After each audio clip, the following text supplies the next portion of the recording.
Bismillahirrahmanirrahim. Assalamualaikum warahmatullahi wabarakatuh. Perkenalkan, nama saya Anissa Hairani Febrianti dengan NPM 1184071. Di sini saya akan mempresentasikan hasil revisi saya dengan judul Klasifikasi Emosi Suara menggunakan metode Convolutional Neural Network atau CNN dan Support Vector Machine atau SVM. Di sini saya akan menjelaskan tentang SVM. Support vector mesin adalah algoritma pembelajaran mesin yang diawasi dan dapat digunakan untuk klasifikasi dan regresi.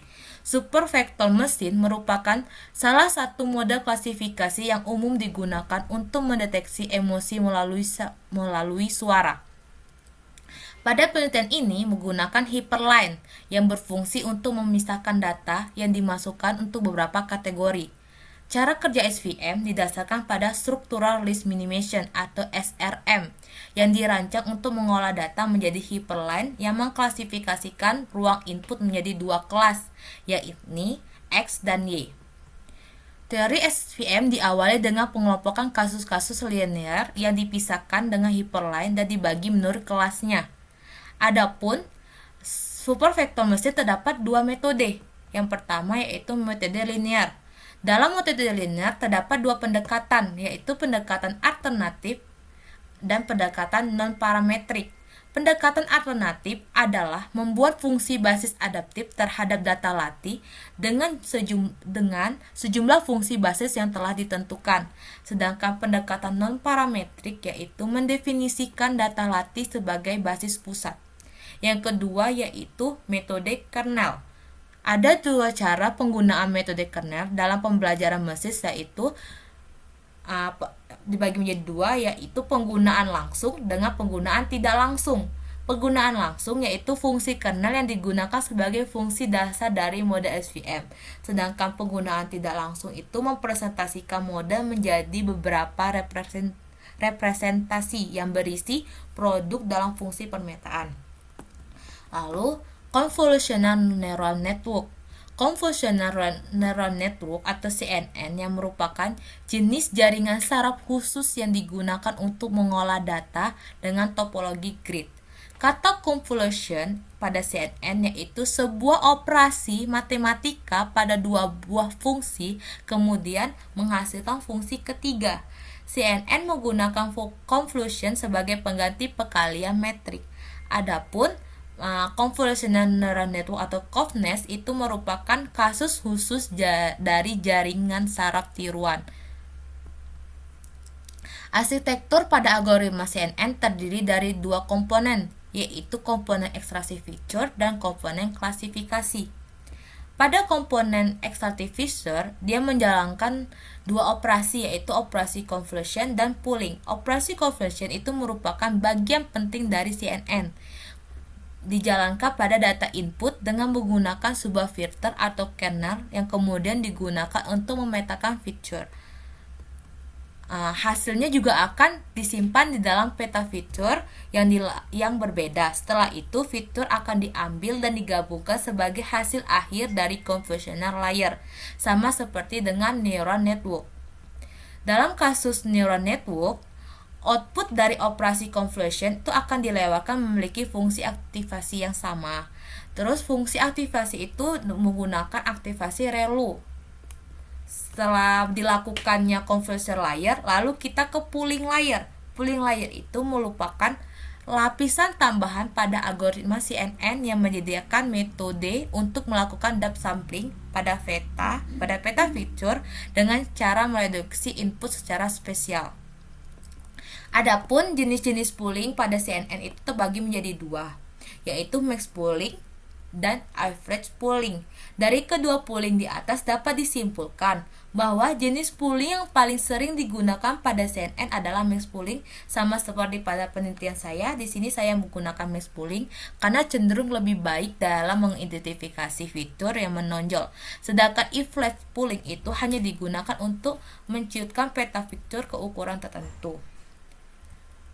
Setelah dilakukannya pooling, Nah, ada 4 hiperparameter penting yang perlu kita tentukan, yaitu pertama yaitu ukuran kernel, yaitu panjang dan lebar filter yang akan digunakan. Lalu yang kedua jumlah filter, yaitu seberapa banyak filter yang akan kita gunakan. Lalu yang ketiga stride, lalu keempat padding. Yang kedua yaitu komponen klasifikasi. Setelah melakukan convolution layer dan pooling layer, komponen selanjutnya itu klasifikasi yang terdiri dari fully connected layer. Nah, layer ini hanya dapat diterima yang berdimensi 1. Untuk mengonversi data yang 3 dimensi menjadi 1 dimensi dengan menggunakan fungsi Platten. Dapat disimpulkan bahwa CNS sangat berguna untuk klasifikasi dan pengenalan gambar. Algoritma ini memiliki 2 bagian yaitu ekstraksi filter dan bagian klasifikasi. Teknik khusus utama pada algoritma CNN adalah convolution, di mana filter meluncur di atas input dan menggabungkan nilai input tambah nilai filter pada peta feature. Baik, selanjutnya saya akan menjelaskan tentang codingan. Nah, di sini saya akan menjelaskan tentang codingan X sama dengan 0. Nah, maksud dari 0 tersebut yaitu netral. 0 ini masuk dari netral, kita lihat hasilnya. Ini hasil dari integer yang mengandung netral, lalu y-nya itu y0.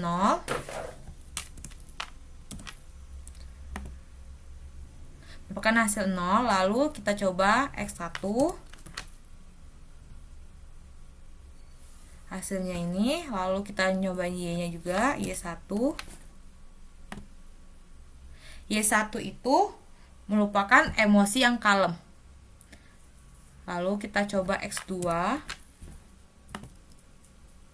X2 itu happy emosinya. Terus kita Y2, apakah ada menggunakan happy? Masih tetap 0. Lalu kita menggunakan X3. X3 ini merupakan emosi sad atau sedih. Ini integernya. Angka menggunakan X3, lalu kita menggunakan S4. S4 ini merupakan angry, emosi marah. Terus X5 fearful. X7 surprised. Kita menggunakan 8 emosi. Terus ini kita coba Y7. 1, berarti ada yang menggunakan 1. Untuk melihat semuanya kita bisa menggunakan X saja. Melihat hasil semua. Nih, array yang menggunakan semua emosi yang kita gunakan. Datanya, lalu Y untuk melihat Y semua. Nih, arraynya. 32 integer. Selanjutnya saya akan menjelaskan tentang model grafik. Dapat dilihat dari hasil grafik model loss di atas bahwa train untuk suara memiliki tingkat EPOS yang stabil akurasinya, di mana pada grafik loss getaran train 4,0 menuju EPOS yang menurun stabil ke angka 200 EPOS sini. Sedangkan untuk tes, akurasinya itu dimulai dari 1,7, walaupun IPOS-nya tetap pada angka 200, dia dimulai dari 1,7 IPOS-nya. Jadi, pada grafik di atas dapat diketahui bahwa loss trend untuk suara tetap memiliki kestabilan dalam menuju garis IPOS-nya.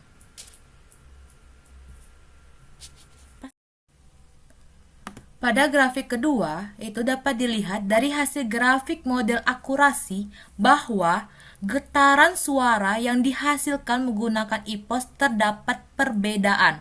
Dilihat dari train yang berwarna biru ini, mendapatkan kenaikan yang sangat signifikan dan stabil dari nilai IPOS yang rendah sampai nilai IPOS yang tertinggi, serta mendapatkan hasil akurasinya suaranya dari 0,2 sampai dengan 0,9.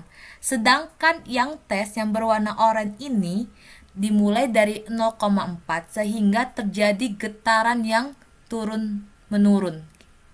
Terima kasih, sekian dari prestasi hasil revisi saya. Apabila Ada salah kata, saya mohon maaf.